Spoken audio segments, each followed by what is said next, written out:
Welcome to the return of the Rocky Mountain Area Chamber of Commerce breakfast. It has been a long time since we've been able to gather, and hopefully we're seeing less and less of a major impact from COVID, and we can continue as a society moving forward and doing the things that we like to do and enjoy and that make a difference.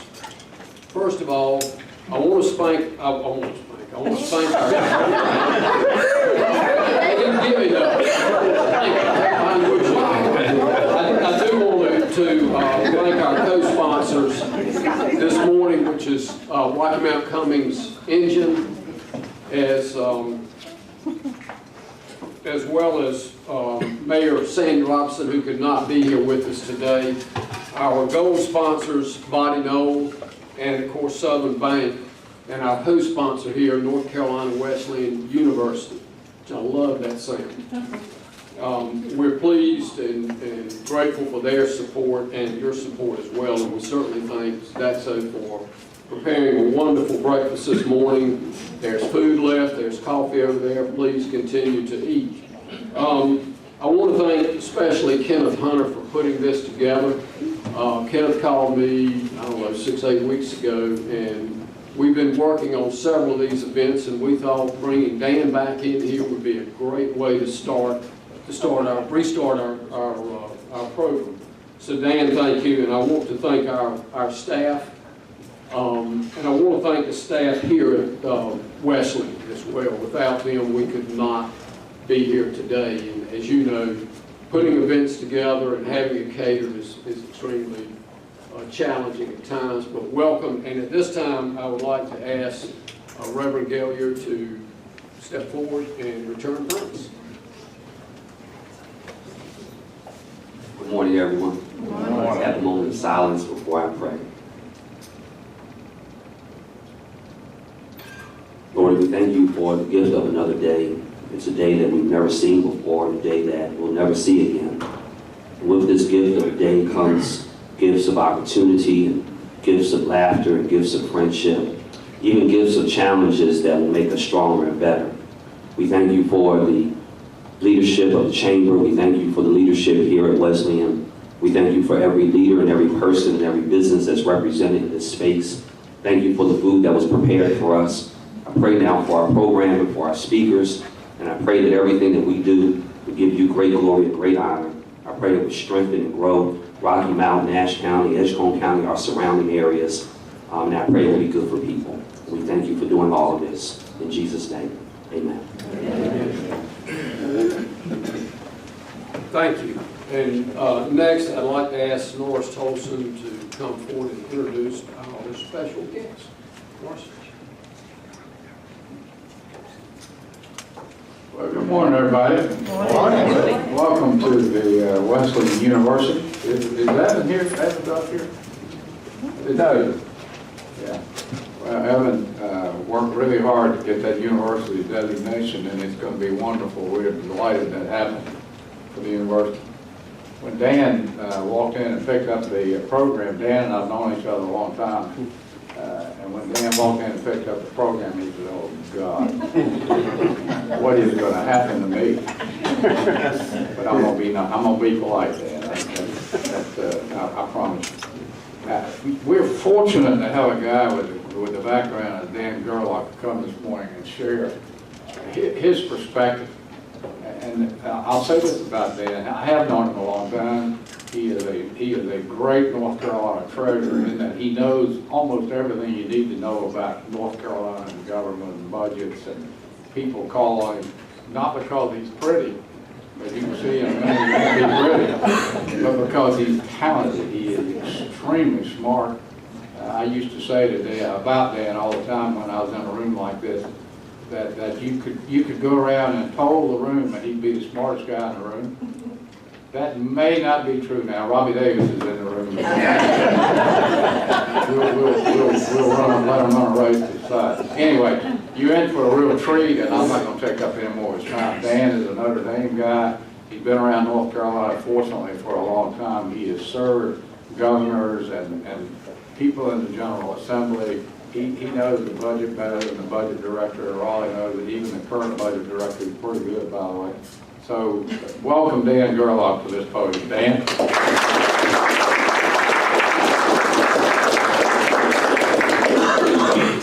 Good morning. Morning. Good morning. Morning. So it's great to be back in Rocky Mount. David Ferris, thank you for inviting me back to the Twin Counties. I'm so pleased to be here. And Kenneth Hunter and I have been working together in the program. Kenneth has done a yeoman's job. Thanks, Kenneth, for your leadership and service. And he said, well, we're going to start pretty early. I said, that's the only way to do it here in Rocky Mount. Because we don't have all the advantages some other places have, but we do have the advantages. We're going to outwork everybody to help bring jobs and opportunity, no matter what the many differences we have. The diversity of our backgrounds here in the Twin Counties lead to an energy of job creation and of always future looking. I mean, the community here has faced challenges over the years, as in many communities, but I can tell you, now that I'm no longer with the governor's office or with Golden Leaf and I have to stay neutral about things, I have to say that what I loved about the presence of the Golden Leaf Foundation here, about working here, and working with people here, is that it was always a struggle like, we can do better, we can make things happen. In some communities, in too many communities in our state, there's a sense of that our best days were behind us, that the textile's gone, the tobacco's gone, the apparel's gone, everything's gone, here the manufacturing's gone. And now what we need to do is sit around and build community centers, talk about how everything's gone. And that was never the case here in the Twin Counties. So I think that energy brings us together. And Norris, thank you for your long record of service. I met Norris in 1995 when he was the state legislator from this area. And he may not remember this, but when we first met, but then we worked together in the administration, worked together when he led the North Carolina Biotechnology Center. In addition to his deep service to his beloved Edgecombe County and the environs, serving with the Global Transport Authority right now, and always hustling, always working. And so after a long career in the private, I didn't even know him during his private sector lives, but I'm blessed to know him now. Thank you, friend, for your kind words today. It means a lot to me. So I'm going to talk a little bit about kind of Washington, Raleigh, and things of that nature. I usually hate to do this, but it's a little better now than it used to be. And then and then Kenneth is going to talk to you about kind of the local economy and get more nerdy on you than I am. It's pretty hard to see. Okay, hang on, I got to get click on. See the power button's on. It is on now. Okay, I see what it is. I got it. All right, Peter Barney, don't walk out on me now. All right. Here's the thing that is the biggest challenge for us here in the Twin Counties, for North Carolina, for the United States as a whole. The problem is that if we look back to pre-pandemic times, to February 2020, which seems like just a couple years ago, but more like 25 years ago, our labor force is only 10,000 more than it was in 2020. For the whole state, 10,000 more. That means labor force is people who are working and are people who are available and looking for work. So we have come back so far from the trough of the recession, but we have not come back all the way yet. It's kind of Ron and I were talking about Notre Dame football. Thanks, Ron, appreciate that. They need to come back, we need to come back too. Now the whole United States workforce is only up 200,000. But frankly, I mean, this is a problem because their employment is down. Nationally, we have seen all this great recovery and there's been all this activity, but employment, the number of people going to work every day, according to the household survey, is down. In our state, at least, it's up. But what we need more people out there. So one of the things that I'm interested in is how we address that challenge and getting people to realize what a great place it is to live, work, and play here, in addition to work here. But also in addition to how do we get people who have not felt like they have a chance to connect to the workforce get connected. And so much of the work done by so many of this room is to get people who have never felt that they're going to have an opportunity to realize that this is the time for opportunity. And I know you as employers know it.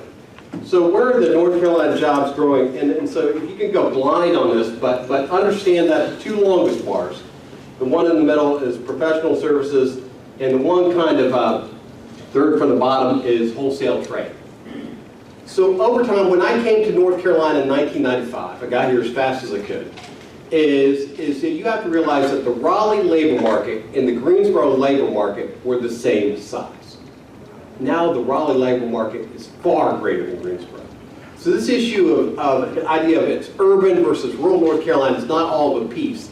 It's the fact is that what we have to do is be careful about not only are we trying to grow manufacturing and things of that nature. Manufacturing is that little bitty bar, second to lowest on there. And don't go blind looking at it, but since 2020, manufacturing has held stable, but for a long time it was declining. As a matter of fact, between 2000, after the ascent, it was not after NAFTA, it was after the ascension of China into the WTO in 2001 that really we started seeing this loss in manufacturing jobs, the substitution of capital for labor and so forth. And so manufacturing is an important part of what we're doing here, and certainly we have a lot of advantages on that. But I would suggest to you that all the diversification going around, all the assets are being built, down the road there at the Rocky Mount Mills, and everything else that you've got going on here is important because you're going to have to realize that we're going to have jobs in all these sectors in order for us to be as successful as we could be. So that's a part of this. The good news is that there's no negative numbers here, that basically the state does have a lot of advantages and so forth. Now, here's the thing. When Norris and I were in the government, we were scratching for every dollar we could find. We're scratching for every dollar. I mean, we were working in the recession of 2002, coming out, remember the Great Recession of 2008. Before that, I started my career up in New York State working in the recession of 2000, of the early 1990s, and so forth. But now, coming into this, you have to realize something, that everybody started when the economy closed down in the spring of 2020. All the people used to do what I do, which is figure out how much money government's going to have. All the economic forecasters started to use a technical term, freaking out, and saying, oh God, what is going to happen here? Because all of a sudden for that last quarter, for the April to June quarter, it looked like, oh, we're going to fall off the end of the earth. We have seen this. Our memories of the Great Recession had not faded so quickly that the people who remember that were still around, still working on it, and so they started freaking out.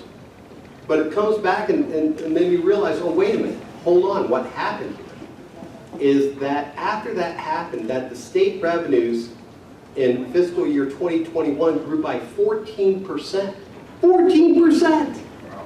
And so they said, okay, well, that ain't going to happen again. So all the forecasters said, okay, we get 14%. Okay, we missed the forecast by several $1 billion, but it ain't going to happen again. Next year's going to be terrible.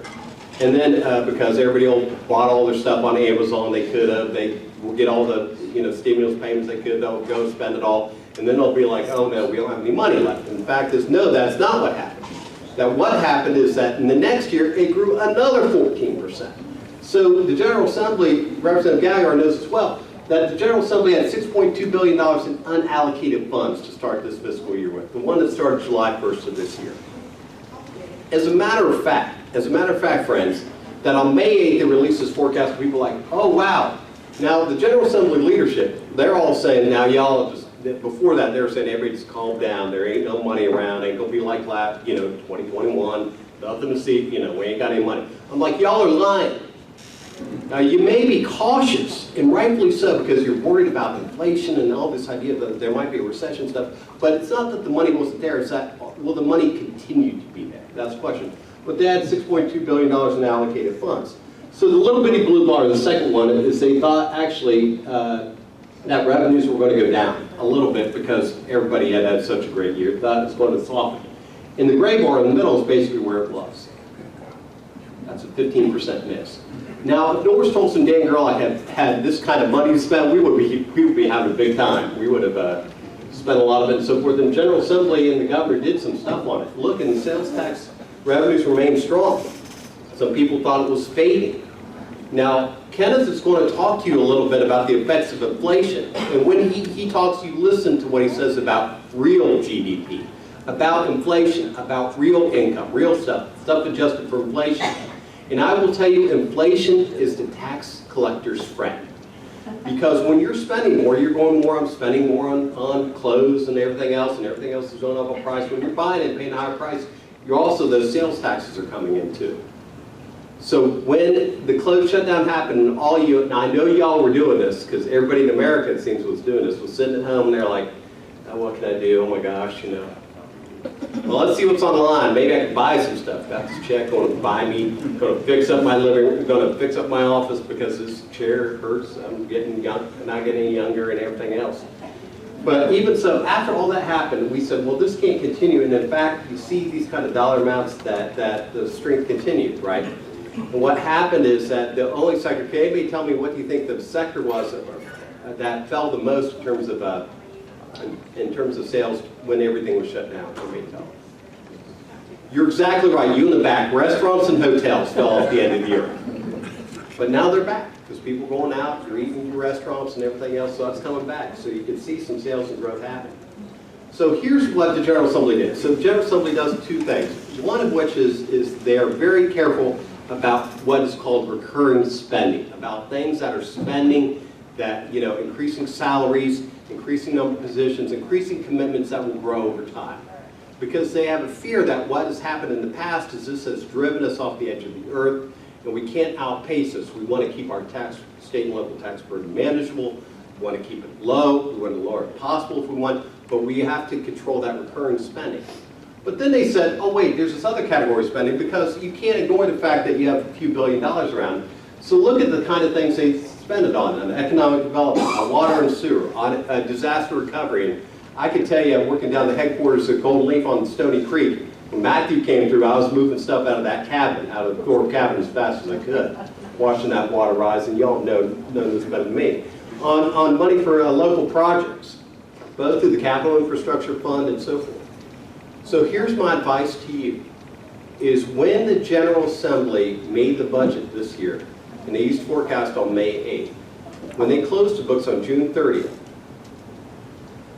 about 7 weeks later, they missed the forecast by $500 million in a good way. Because I'll tell you this, I used to be a forecaster, and I used to forecast the New York lottery. So I said on one year I thought it was going to be $1 billion come in, and sure enough, the whole trick on the lottery is that the jackpot's got to be big enough to get people off the couch, right? It's like people like lousy $10 million, I ain't going to play for that. $100 million, I'm going to play. All right, and so you get that, but somebody hit it every time, so jackpots never rolled up, so it was $900 million. And I got screamed at in New York in Yiddish and Italian and English about how I missed the forecast. So the next year, I'm like, I'm no dummy. I said, okay, next year I think there's going to be $1 billion. So I'm going to tell them $800 million. And sure enough, it came out of the billion. They're like, you're so smart. You're a genius. And so that's what these forecasters do. They're not, what we're going to do is we're going to err on the conservative side. And that's what they did. So $500 million yet. So guess what? The General Assembly is willing to spend on economic development, on water and sewer, on local projects that are kind of one-time in nature. So what I am telling you, friends, to do is get your ass together. Because together. Because when I was at Golden Leaf, I would have people come to my, none of y'all from this community, but you'll understand why I say this. But people would come to me and say, we haven't got any Golden Leaf money, Dan, and this is ridiculous. We farmed tobacco for the rest of 1,000 years. And I'm like, yeah, okay. I said, did you ask for money? They're like, well, none. I'm like, well, look, I ain't going to put the money in a brown paper bag for you. I mean, that's not how it works. You got to ask for something, right? And so this is what I advise you to do. Look at what they're doing. The State Water Infrastructure Commission last month awarded $750 million in grants for water and sewer projects in this state. $750 million. That's 12 years worth of work in one meeting. That's how much, when I was at Golden Leaf, the board of directors voted to give out over years and years. So this is the time, friends, to say is to go and educate people about these types of needs and say, let's get something together. Because in 2021, I looked at some of the asks, some of the people I work with, they had these asks, I go, hey man, what? It's never going to work. But indeed, they got in and they gave away a lot of money because they thought this is the time to invest in these kind of things, the kind of things you have been working on, to invest in your community. And frankly, there's more to be done on this. And the state's policy on economic development is shifting as well. That in addition to this infrastructure, in addition to funds for community and downtown development, and they're still round out on that, And I don't know how successful Nash and Edgecombe communities did, but I'm sure that you have to go at it. I think that the deadlines are coming up soon. There's still broadband funding. I know that's a big concern. I mean, we've worked on that forever together here in the Twin Counties and beyond. There's still rounds of broadband money that was appropriated that have yet to be allocated. They made big announcements a week ago, and they still have more on this. But here's the thing, as I look east of here on 64, and I'm not going to name names, but say it rhymes with Bingsboro, right? And I go out there and I look at that site that's put together that we thought we had a client on, now we have another shot at the apple, and now we're going to have a lot of clients. Well, look at the type of money that the General Assembly has been willing to put forth in other areas of the state, for Toyota, for VinFast, for Boom, who named the aircraft company Boom, and for Wolfspeed. You know, all those in the Piedmont, right? So think of what they want to do east of 95 and west of 77. I mean, they're looking for these types of projects, and they've invested in, so it's time for us to make the case. There's a mega-site program that's being administered by the Economic Development Partnership in North Carolina that they hired a very thoughtful, smart, handsome consultant to work on, well, okay, it was me, you know, to help them get the RFP together, to select some people to go identify sites that are ready for industrial development. And I have an idea, when those independent consultants come back and tell us that they're going to tell us some meaningful things, because the General Assembly wanted to get an idea of what the needs are out there in an effort to help develop and get sites ready. This is new for North Carolina state government. Generally, you have to have a bird in the hand before they will touch it. And we all know this. And it's been historically up to the local governments and nonprofit entities and stuff like that to get land ready, to get these sites ready. But finally, the General Assembly has now crossed this a little bit and said, we better be ready, because there's all kinds of stuff happening, and we have messed up by not being first to this, but we're not going to be third either. All right? So, and guess what? There's even more federal money. So you think of the raw amount of federal money that's come coursing through the state, billions of dollars. You know, $14 billion went through the state government, not talking about your stimulus payment, through the state government for market monies and the coronavirus relief fund monies. That's about half a year of general fund spending, and it's new money. And there's more money from the infrastructure, what's called the Bipartisan Infrastructure Act, and now the Inflation Reduction Act. I wish that would hurry up a little bit. And in terms of these kind of energy projects and in terms of getting our infrastructure up to speed, so that's going to really help us. The problem I see is going to get the firms ready, all the workers out there, we talked about at the very beginning, to go and do the work that this promises. But this money has yet to hit us yet, so it's coming. So the recession's impact on the state, so people said, look, oh, but we got a recession coming, you know, I mean, I'm a negative person, I'm an economist by training, so I'm like, I know how to be negative. But they said, oh, Dan, the recession's coming. I'm like, look, y'all. Through the first probably 3 months of the fiscal year, we're not seeing revenues fall at the end of the year. The forecast used to make the budget estimated that revenues were going to fall between 5 to 6% in this year. 5 to 6% from that high, remember, the high. And I'm telling you that they're not doing that yet. Now they could, but they're not yet. And so I think that we're going to, we are still a state that budgets conservatively. We're still a state that, you know, I wouldn't quite freak out yet. I wouldn't say, oh, I have all these great plans for all these things, because we cannot cut our way out of a recession. We cannot spend our way out of recession. We can only invest our way out of recession, right? It's only by having the kind of readiness for jobs that we can get there. Now, last point on my thing is this. People ask me a lot about Medicaid expansion. Does anybody know what this is? So let me explain. Okay, so this idea that back about 10 years ago when the Affordable Care Act was passed is that the states were given the opportunity to serve more, greater population than were currently eligible to serve through the Medicaid program. Now the Medicare program is for people who have reached a certain age. That's all federally funded. The Medicaid program serves some elderly people for stuff that's not covered by Medicare, the disabled people, and people who don't have a lot of money, okay? But in our state, those thresholds are pretty low. So what they said is you can expand your Medicaid program, And the way the Supreme Court allowed the Affordable Care Act to be constitutional said, but you didn't have to. And so we were wary about this in North Carolina for a time. We were cautious about it because the federal government said we'll pay for 90% of the cost of this for the new population. That's far above the 62% they usually pay for the rest of the program. And we were like, no, we'll see how you are. It'll be 90%, then tomorrow it'll be 50%, then it'll be 20%. And here we'll be the bad guys because we'll look like the ones who cut it off. But in 10 years they haven't cut this off. So now both houses, both the House and the Senate, in our state have said, okay, we want legislation. We think Medicaid expansion is a good idea under certain categories, but they don't agree, and there's stuff to be held from that. They said, why are they interested in this? Well, one is that they have that experience, and two, they understand this, that for get people back in the workforce, if you don't earn any money, you might be eligible for Medicaid or for government help.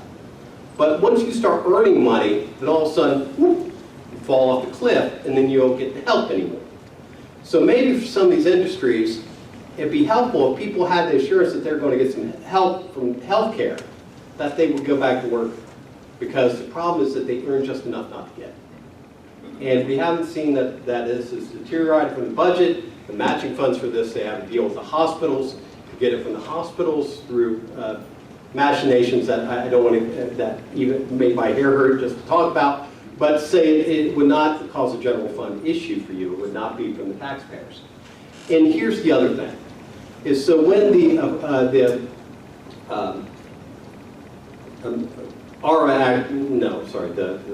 Federal Act, Relief Act was passed, the latest bill. One of the things they included in there is they said, okay, look, for y'all who haven't expanded your Medicaid program, we're going to give you a deal where we pay an additional 5% of your existing program. So low price. We're paying for 90% of the new people, and an extra 5%, you got 5%, what's that mean? That means about $1.5 billion over a 2-year period, maybe more. And so all of a sudden everybody's like, hey, now they're making it worth my while. So we're trying to take advantage of this. You may have seen a letter, well, seen reported about a letter from the HH Secretary saying, hey, let's get going on this, because there's money to be had. We want to get the money in here, Walden, want to get people covered and so forth. So I think there's some hope on that. So I wanted to leave you on that upside. Now I'm going to pivot over to, where's Peter Barney? There he is. Okay, Brother Barney, come up here and let's introduce Kenneth Hunter. Happy to take questions after Kenneth is done. I'm not happy to, but I will take questions after the presentation, if we have any time left. Sorry to go on so long. Kenneth. Well, Peter and Kenneth.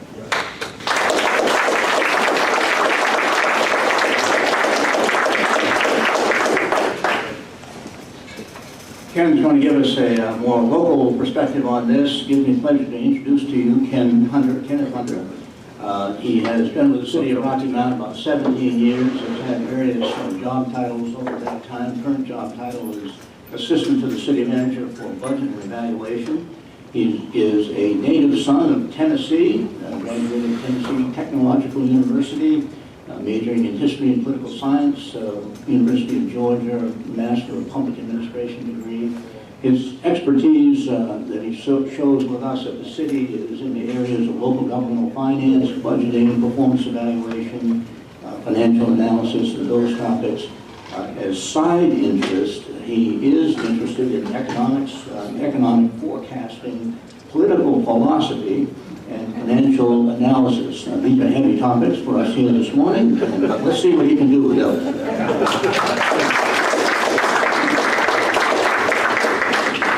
Thank you very much, Peter, and I just want to say I've been working with Peter Barney ever since I started here with the city of Rocky Mount. He was an assistant city manager at the time. He was an assistant city manager, I think, back when we still had when we still had the paddle wheels running at the tar at the mill.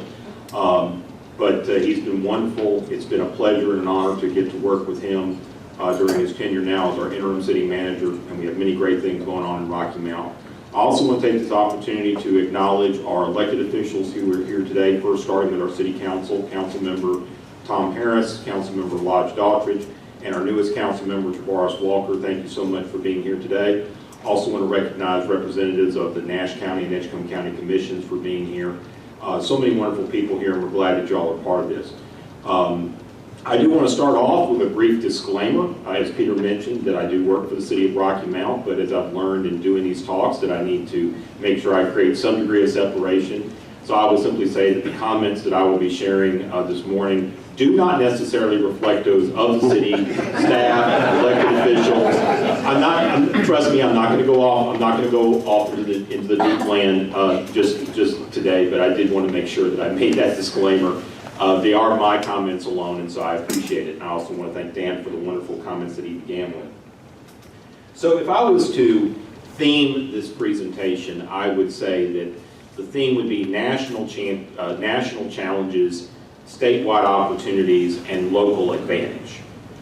We certainly realize that if you listen to the news, if you see what's going on, and especially for those of you who are business owners, that you know that there are many challenges that you're facing. Nonprofit directors that are here are also facing those challenges.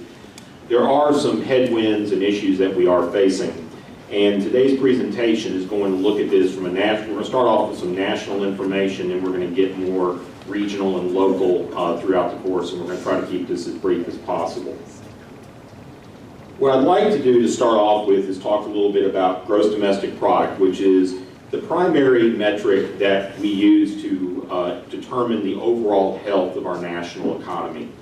And as you know, as you've heard in the news, in the first quarter and second quarter of this year, it did show decline. Now, as you can see, looking at those last two slants in the line, the reality is that while we are seeing some decline, it's not a significant decline. It's not a major decline. And in fact, actually, the rate of decline on an annualized rate actually reduced in the second quarter. For the first quarter, our economy declined on an annualized rate of 1.6%, but it was only 0.6% in the second quarter. There are a lot of times in prior years where we do see declines or limited growth in the first quarter of a year due to weather conditions and other factors. We also realize that the challenges that are going on globally, the continued recovery from the pandemic, as well as the ongoing situation in Ukraine and the economic response that has been put in place as a result of that that's affecting us globally, are creating some challenges. And of course, another challenge is inflation, which we will talk about here in just a few minutes. The staff at the Atlanta Federal Reserve does a forecast that they publish of where they anticipate the economy being in the next quarter. And this is their forecast for the current quarter we're in, Q3. And what they are projecting as of right now, based on the various metrics that are tracked on a monthly and weekly basis, is that they are projecting that real GDP, and that's GDP adjusted for inflation. Dan would not be happy with me if I didn't mention that. Real GDP is GDP adjusted for inflation. That real GDP should actually go up in the current quarter. It should go up at an annualized rate of 1.3%. However, the reason why I mentioned that that estimate is trending down is that when they started this measurement back in July, they were actually looking at it going up over 2.5%. So as the metrics and the indicators come forward, they are having to mute their analysis, but they're still anticipating that it'll still be at around 1.3%. And I have a feeling that because of some of the things we've seen, particularly with how the domestic energy sector, the energy sector here in the United States has started to subside, and we've seen kind of a reduction in the cost of gasoline and other energy products here recently, I do expect that we will see some growth in the economy as measured by GDP for this current quarter, and hopefully that will continue going forward. But we do have, it is an area of uncertainty at the national level. With respect to North Carolina, much like at the national level, we did see a decline in GDP in the first quarter. There is some delay in the statewide indicators, but as you can see from this map, the bluer you are, the better off you are. The redder you are, the worse off you are in terms of economic performance. So while North Carolina did see a decline in the first quarter, compared to many other states across the country, we were still in a more positive position. Particularly the challenges that are being seen in the West and in the Midwest and in some parts of the North were more significant. And overall, when you hear about, as Dan talked about, the economic growth and the announcements of major manufacturing in the high-tech sectors that are coming to North Carolina, there's a lot of great opportunities coming forth in this state. And what we're going to see, and what we're starting to see more often now, and we've certainly seen this since the recession of 2008, is that the economic reality within each state, within each region can be vastly different compared to another area. That the idea that a national recession necessarily negatively impacts everybody in the same way is not as true anymore as it used to be. And North Carolina is in a prime position to continue to grow and prosper, even as other parts of the country may struggle in the upcoming period. That GDP growth here in North Carolina has been focused, of course, on some key industries, and this kind of reiterates what Dan's already shared with you. We've seen growth in the last year with respect to growth in the utility industry, in the utilities industry, which also includes logistics. The information sector in North Carolina is growing, and we continue to see strong performance in North Carolina when it comes to agriculture. John Connaughton, who is an economist at University of North Carolina in Charlotte, often likes to project that at some point agriculture's value in the economy of North Carolina is going to drop because it's continued to grow significantly year after year. The reality is that the results show us that that growth continues to happen. Now, the agriculture industry here in the state is being challenged by inflation and by other factors, but at the same time, there's continued opportunity in that sector throughout the state, and of course, that's a major driver of economic activity here in eastern North Carolina. When we take a look at these numbers, and this actually goes back to before the pandemic, this is looking at economic performance in these sectors prior to the COVID pandemic here in North Carolina. What you really see is that much of the growth in North Carolina is focused in the STEM fields. You can see its relation to information, finance, professional, scientific industries, management, healthcare. And the reality that means for North Carolina, and this includes Rocky Mount in our area, is the need to make sure that we're doing everything we can to take advantage of the growth. For the last 60 years, North Carolina has really focused on developing economic opportunity in these fields, going all the way back to the development of RTP. And we really need to do everything that we can here locally with respect to education, with respect to business development, with respect to human development, to really take advantage of these opportunities. As we see people moving from the Triangle area into our market, we'll talk a little bit more about that with respect to real estate, we also recognize that there's the opportunity to help them grow their businesses here as well. And we have some individuals here in our community who've actually come here. I had a chance last month to speak to somebody who's looking at starting something in downtown, and certainly this is an area that we can make a lot of improvements with going forward. So now we're going to talk a little bit about inflation. And what has to be understood is that obviously a lot of attention when it comes to the discussion of inflation is focused on the impact that it has to the consumer. And that is, of course, shown here in the blue line, which is the Consumer Price Index. For those of you, and I'll be honest, I was 4 years old in 1981, so I don't remember it all that well. But for those of you who may have been slightly a little older back in those days, you all, of course, remember the last time that we had inflation and short-term increases in prices consistent with what we are experiencing now. And as we learned on Tuesday, overall inflation continues to be high. It actually picked up 1% for the month of August. And so what we are seeing is that we definitely are going into a period that's vastly different than what we've experienced over the last 20 to 30 years, where inflation was relatively muted at a pretty consistent level. And that's, of course, important, but what's also important for us to understand, and I know many of you experience this as business owners, is that the impact of inflation on businesses, particularly those that are involved in manufacturing, whether it be small scale or large scale, or in the delivery of services, is considerable. I was talking to a lady last night whose husband's a farmer, and she was explaining how the cost for a particular product that he was using as part of his harvesting process had gone up 500% in this season compared to last season. And that is an effect that a lot of people are feeling in their own way across the state, and particularly here in eastern North Carolina. And that red line, as you can see with respect to the producer price index, which is the cost that businesses are paying to produce the products that we consume, that was very recently over 20% year over year. So we recognize that obviously consumer inflation is significant, but also there's the impact that inflation is having nationwide and locally with respect to the challenges that are being faced by producers here in this country. And of course, a major driver of that inflation has been fuel costs.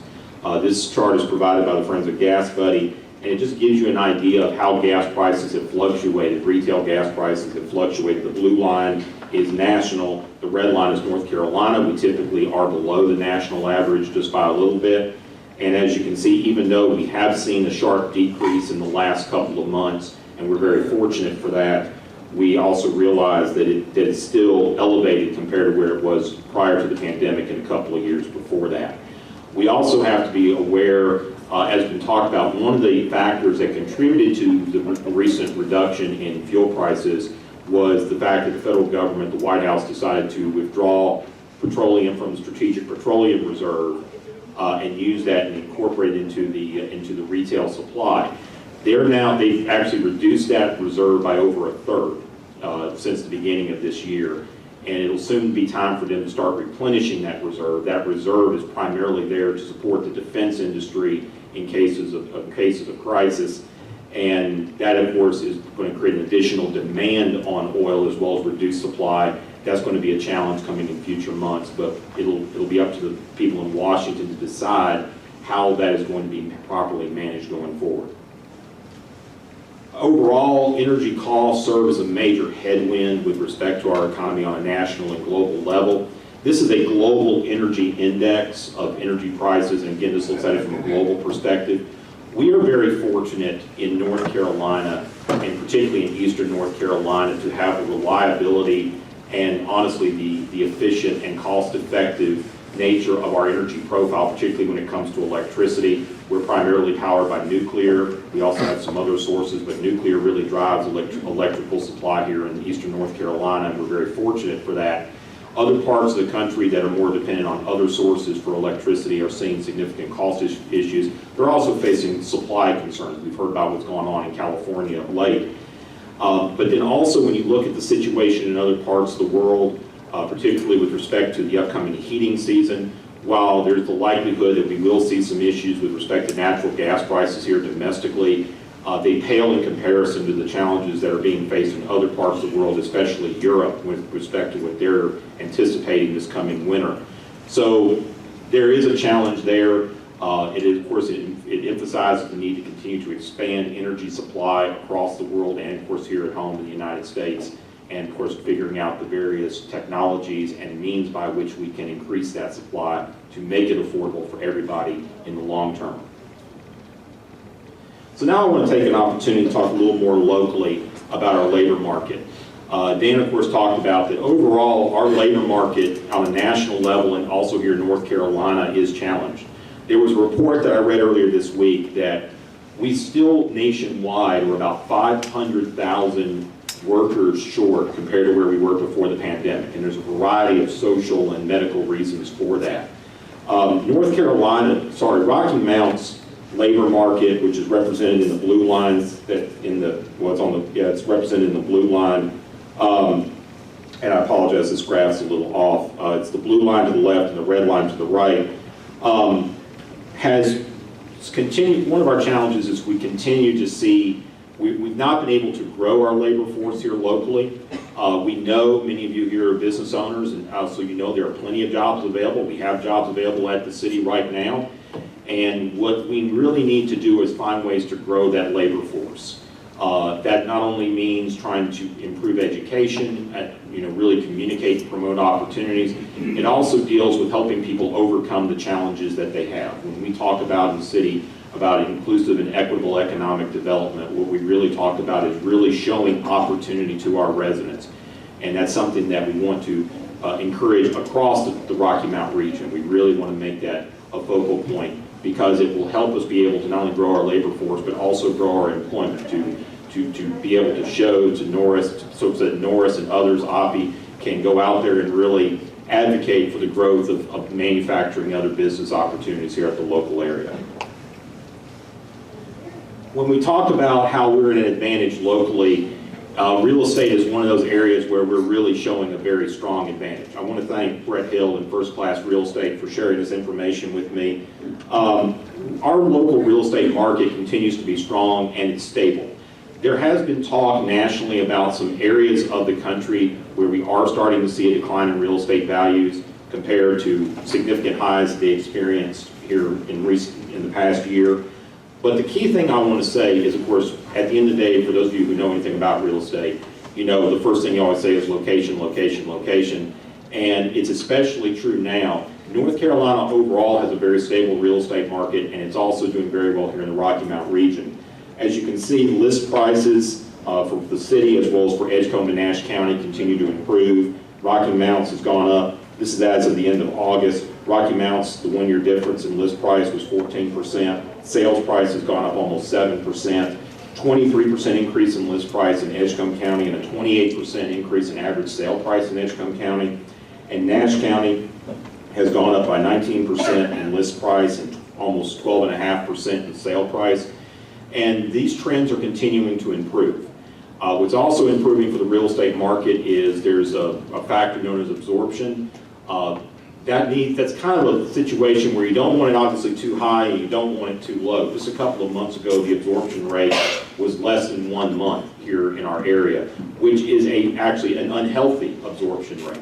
And now we're back at around a 2-month absorption rate, which is still a little less than what it actually needs to be. We need to be kind of around a 3-month absorption rate.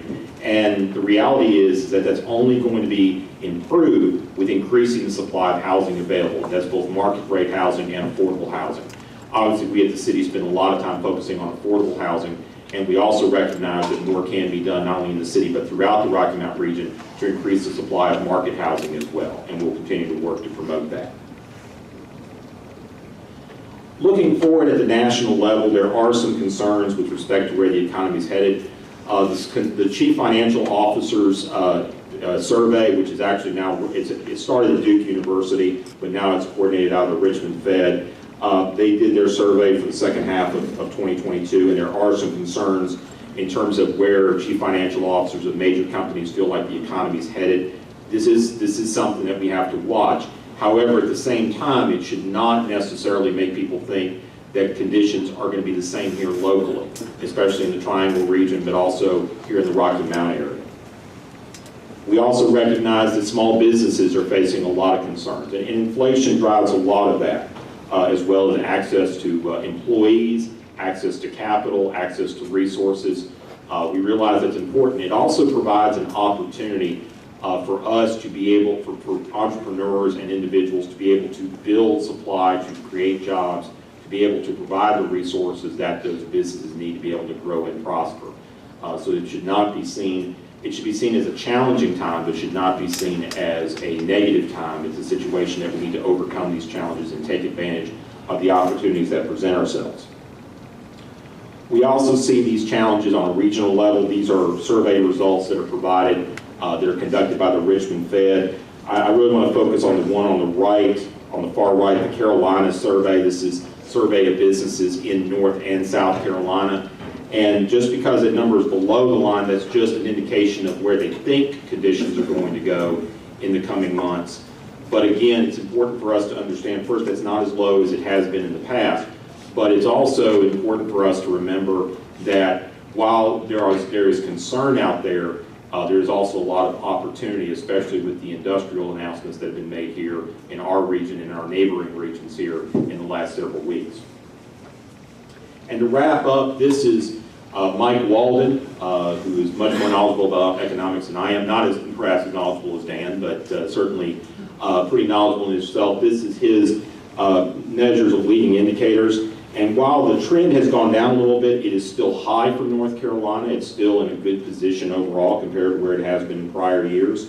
This is based on a variety of factors. And overall, these numbers show that we still have a lot of opportunity, and it's our goal with respect to government as well, working with business, working with investors to move this in a positive direction going forward. So that is what I had to share with you today, and I think we're ready now to take your questions. Yes, sir. We talk about our economy, inflation, recession, all. What we, in my opinion, we really need to take a look at this technology, in my opinion, is putting, you need less people using their hand working. Well, to me, that's you're gonna have unemployment. And as a result, that you got less people doing. Well, people that argue against me say, well, the technology has to be produced, so that's jobs.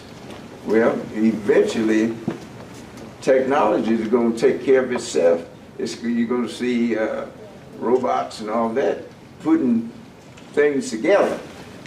So there's a consequence to even progress. I'd like to hear your comment on that as it relates to our workforce. I mean, both of you. I'll be happy to start. What I'll say is technology has always been a challenge when it comes to manufacturing the overall workforce, and that goes back millennia in terms of the fact that, you know, there's always been a shifting of what the needs are in terms of skills and abilities of the workforce in order to be able to respond to technology directly. And so what we're seeing, particularly now, like for example with the battery industry that we've heard so much about. This is a highly advanced industry where most of the work, as you can imagine, is done by robots. It's done by equipment, but that equipment has to be managed and operated. And so it's still it's an advanced manufacturing field where the workforce needs to have the skills to be able to manage the equipment. So you're correct, it's not hand-based work. The hands, of course, are robot hands, but there still has to be people that are providing that, who are being able to think and be able to effectively operate the equipment and understand the situations that are out there. There's also the fact that technology has a great ability from an indirect perspective, and has been proven time and time again to create new industry, which creates additional opportunities. And you know, we think about that throughout the course of history, there have been many industries that have been created out of technology that have been able to grow our workforce and grow the demand for jobs and the opportunity for jobs that are out there. And so there's also the fact that there's a lot of opportunities out there in various areas of employment that are smaller scale and that are not necessarily replicable by technology. This gets to the discussion, and Dr. Honeycutt's here from Nash Community College, and the work that he does and they do with respect to the development in the trades. One of those areas, like for example at the city, that we focus on a lot on and that we're continuing to focus on is in dealing with line workers, the individuals to work our electric grid. That's something that cannot be done by technology. That has to be done by people going up in a bucket truck providing that service. So that means we got to direct people in those directions. Absolutely, absolutely. Pam, would you like to say something? Yeah. Thanks, Commissioner. I think to add on what Kenneth was saying is the problem is you have people who've done one thing and that their jobs is not going to be there that way. And what we have to do is be the kind of nimble and agile people we are, is help them figure out, okay, you're not going to be doing that, but you can do this. Because as we know, as we were discussing, there are hundreds of thousands of job openings out there, and there are companies here, I'm sure, looking for workers right now. But what we have to do is a job of realizing things are changing and getting people prepared to pivot to the jobs that are there. But that's the thing, is what we have to realize is that, you know, remember well, you don't remember, but I'll tell you, I put up a chart about professional services growth, about wholesale trade growth and all that. So we have to diversify to include some of that in our economy as well.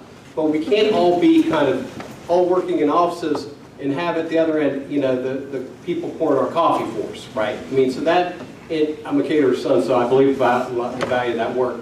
But to figure out how do we grow the middle income jobs as well. And so what you're saying is true. There'll be a replacement of certain jobs, but as he said, there'll be a creation of others, because we've worried about this since the 1700s. Yeah, well, I visited the industry not too long ago. Yep. One man sitting there pushing buttons had replaced what 6 people once were doing. So that's 6 people that's possibly out of a job. Yeah, but we'll see. But here's the thing, brother. So listen, we still have a lot of openings for jobs for people if we can get them trained and get them ready for those jobs. And that's what we have to do, and that's what we have to be the best at to be competitive. Now, we have a challenge here because, you know, in Raleigh and Charlotte, let's be honest, they have things come by all the time. And so they can miss things and let them go by and then it'd be fine. But here we don't have as many shots, so we're going to get we got to get a higher percentage than the land. And do a better job of working with our community, the excellent community colleges here in the region to help do so. Well, that's something that we really need to work on in directing people where the opportunities are for them. Look, okay, we're going to do this and we're going to move on, but here, one more thing on this. So when I was at Golden Leaf, we had a company here in town, I'm not going to name it, and they said, oh man, we're having to send all our people out to Maryland to get trained. I said, have you ever gone to Nash Community College?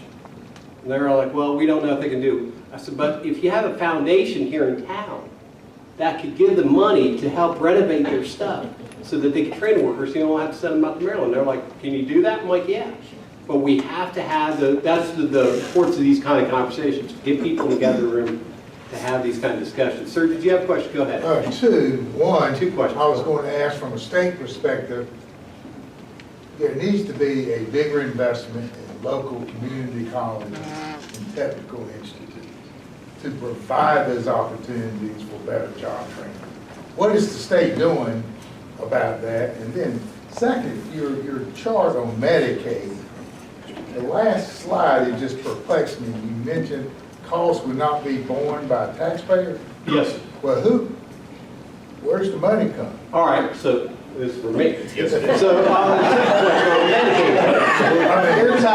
here's how it works in essence, all right? Okay.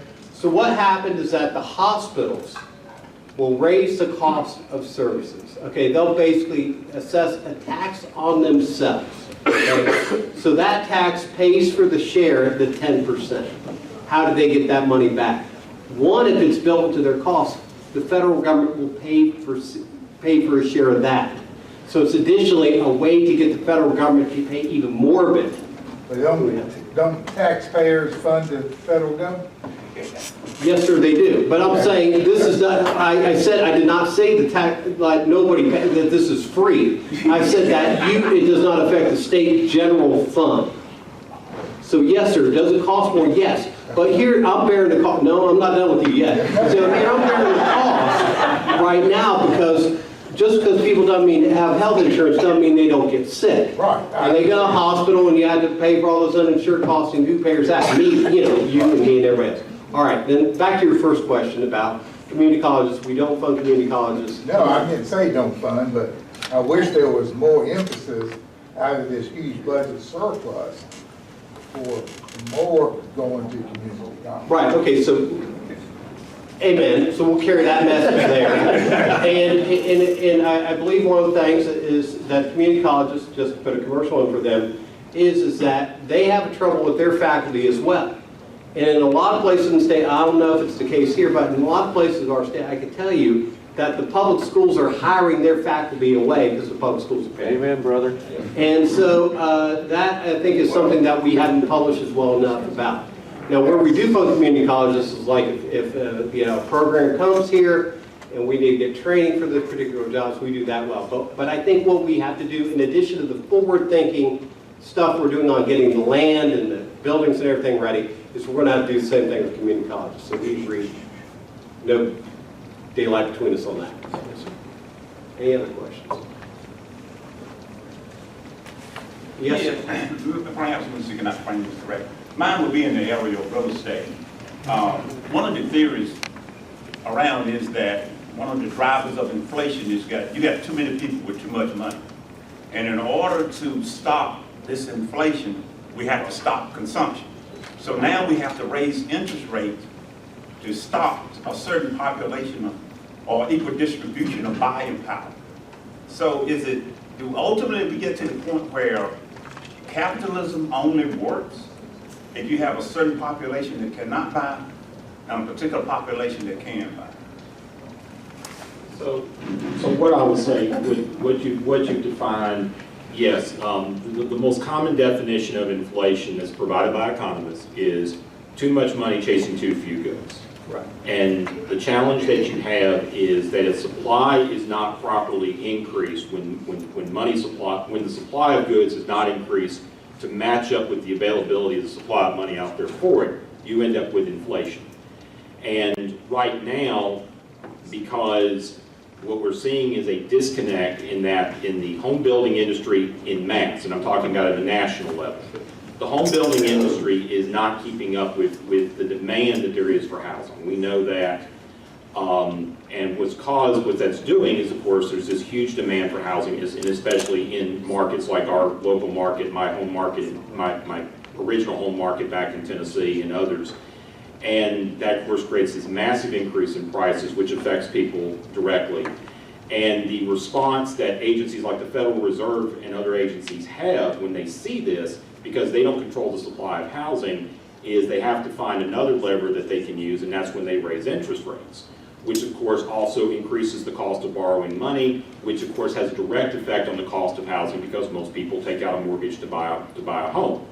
So until we are able to see an increase in the supply of housing, that's really where the increase needs to be, you're going to have that situation. So what we have to see, and it's a combination of responses, first of all, those responses that need to be facilitated in the private market, as well as what needs to happen with respect to government agencies. And what we can do is we need to find ways to increase the supply of housing, both market rate housing and affordable housing, to be able to accommodate this increase of money so that we can try to be able to balance it that way. If we're not able to do that, then what's going to happen is that money's still going to be out there, that demand's still going to be out there. There has to be some kind of lever used to bring it back into balance, and that's where interest rates come in. And as you point out accurately, there's a tremendous amount of trade-off to that for those that are directly affected by that. I read somewhere this week that overall mortgage payments have more than doubled just in the last 18 months. The average mortgage payment has doubled in the last 18 months, and that's not a very healthy indicator at a national level, and that's something that has to be addressed. So we have to work on that. Hold on, I want to take a shot at that. First of all, I want to stipulate that I do not have enough money. I would like to have more money. And I think you would like to have more money too. The problem is, when we shut down the economy, business owners did what they usually do when they see this. They hired less people that said, okay, we can't afford to pay you.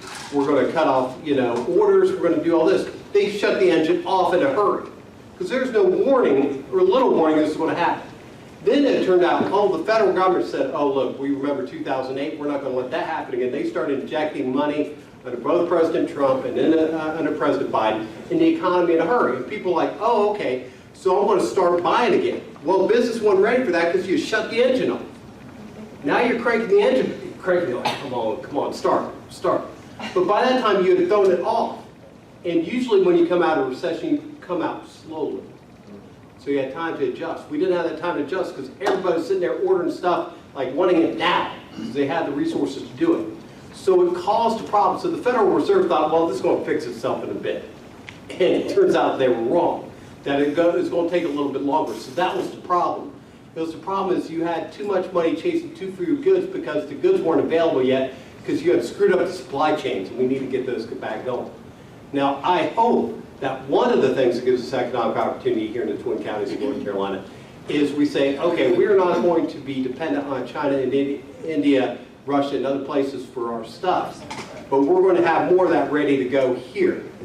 And I think there's a lot of work to be done on a wide variety of industries, and you see some federal action on this and state action too to bring it home. So I just wanted to, you said people have too much money, hold on.